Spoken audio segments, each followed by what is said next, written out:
Welcome to our channel Plants, Crochet, Cooking and more. So today I'm going to decorate a football themed cake. It's a beautiful cake.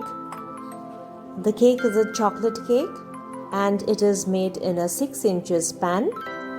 So I've started decorating with the Dutch cream. First I'm going to layer it. I'm stacking the cakes one on top of the other. You can look into our previous videos in which we have shown how the cakes are to be stacked. I will provide the I button on top. You can just click onto it and look into those videos as well to get a better idea.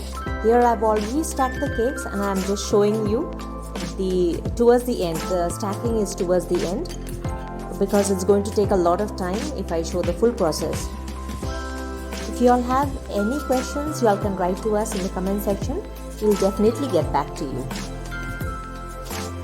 And please do consider subscribing to our channel and do hit the like button, share it with your friends and relatives and also comment. So happy viewing!